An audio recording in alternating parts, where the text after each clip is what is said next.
آدمی جس میں تنہائی میں اللہ کا ذکر کیا، اللہ کو یاد کرنے بیٹھ گیا، کوئی دیکھنے والا نہیں تھا، وہ تنہا تھا، حجرے میں تھا، اپنے کمرے میں تھا، اپنے رب کو یاد کیا، اللہ کی یاد کرتے کرتے اس کی آنکھوں سے آنسو ٹپکنے لگے، اس کی آنکھیں آنسوں کا خراج دینے لگی۔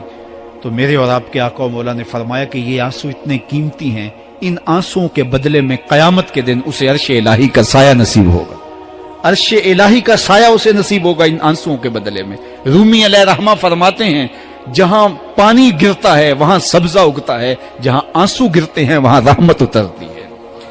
تو اس لیے جو اللہ کی یاد میں رونے کا لطف ہے اور اللہ کی یاد میں آنسو بہانے کا اجر اور صلہ رکھا گیا ہے، یہ گناہوں کو دھو ڈالتا ہے، یہ اندر کی صفائی اور ستھرائی کا سبب اور ذریعہ ہے۔ میرے اور آپ کے آقا و مولا نے فرمایا راتوں کی تنہائیوں میں اٹھ کے قرآن پڑھا کرو اور قرآن پڑھتے ہوئے رویا کرو۔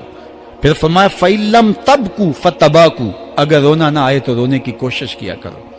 حضرت داتا گنج بخش علی حجویری سے ایک مرید نے کہا حضرت اگر رونے کی کوشش کریں پھر بھی رونا نہ آئے، فرمایا پھر اپنے مقدر پہ رویا کرو۔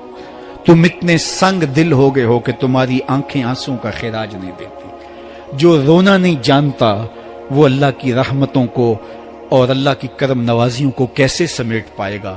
بچہ روتا ہے تو ماں دودھ دیتی ہے، جب بندہ اللہ کی حضور الہاؤ زاری کرتا ہے، عجز کرتا ہے، انکساری کرتا ہے تو اللہ کی رحمتوں کو جوش آتا ہے اور اللہ تعالیٰ کی رحمتیں اس پہ برستی ہیں اور اس کے نہ صرف گناہ معاف ہوتے ہیں بلکہ اللہ تعالیٰ اس کے گناہوں کو بدل کے نیکیوں میں تبدیل کر دیتا ہے۔ ایک فقیر تھا، ملنگ درویش، اللہ کا بندہ، اس کی عادت یہ تھی کہ اپنے ڈیرے پہ آنے والوں کو کھلاتا، ان کو پلاتا اور ان کی ضروریات کا خیال رکھتا، لیکن ان کو مالی آسودگیاں نہیں تھی۔ ہوتا یہ تھا کہ بعض اوقات لوگ آتے تو ادھار لے کر کے وہ لوگوں کو کھلا دیتا۔ خیر چونکہ فقیر کا مزاج یہ ہوتا ہے کہ لوگ آئیں اس کے ڈیرے سے کھائیں، بابا بلے شاہ نے بھی کہا تھا نا اٹ کھڑک کے دکڑ بجے تتا ہووے چلا، آن فقیر کھا کھا جاون راضی ہووے بلا۔ یہ فقیروں کا مزاج ہے، تو جو بھی آتا اس کے ڈیرے سے کھاتا اور وہ ادھار اٹھا اٹھا کے لوگوں کی ضروریات کو پورا کرتے رہتے۔ وقت آخر آ گیا، جن لوگوں نے ادھار دیا تھا وہ سارے تقاضا کرنے آ گئے۔ اب بابا جی کو کیا فکر لاحق ہے کہ یہ میرے مہمان ہیں اور میں ان کو کچھ پیش کرنے کی صلاحیت نہیں رکھتا۔ ایک بچہ تھا، وہ کچھ سامان بیچ رہا تھا، پتیسا بیچ رہا تھا یا کوئی اور چیز بیچ رہا تھا۔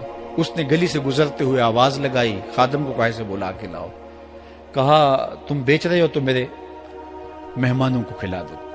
بچہ بڑا خوش ہوا کہ میں سارا دن گلیوں میں گھوم کے یہ پتیسا بیچنا تھا، اب یہ ایک جگہ ہی سارا فروخت ہو گیا تو یہ تو موج لگ گئی، میں جلدی گھر چلا جاؤں گا، میری ماں خوش ہوگی۔ تو سارا ان مہمانوں کو کھلا دیا گیا اور اس کے بعد کہا بابا جی پیسے؟ کہا تم بیٹھ جاؤ، جب ان کو ملیں گے تو تجھے بھی مل جائیں گے۔ وہ بیٹھ گیا، 2 4 10 منٹ بیٹھا تو بچہ تھا پھر کھڑا ہو گیا، بابا جی پیسے؟ کہا جب ان کو ملیں گے تو تجھے بھی مل جائیں گے۔ پھر آدھا گھنٹہ گزرا تو پھر اس نے کہا بابا جی پیسے؟ میری ماں میرا انتظار کر رہی ہے، ہمارے گھر کا چولہا اسی سے جلتا ہے، میں یہ پیسے لے کر جاؤں گا اور میری ماں کوئی ہنڈیا خریدے گی اور ہم شام کا گھر کا کوئی سلسلہ کریں گے۔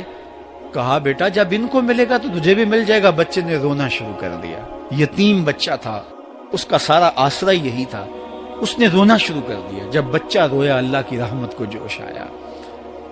کوئی مرید نذرانہ لے کے ان بزرگوں کے پاس آ گیا اور اشرفیوں کی بھری ہوئی تھیلی پہ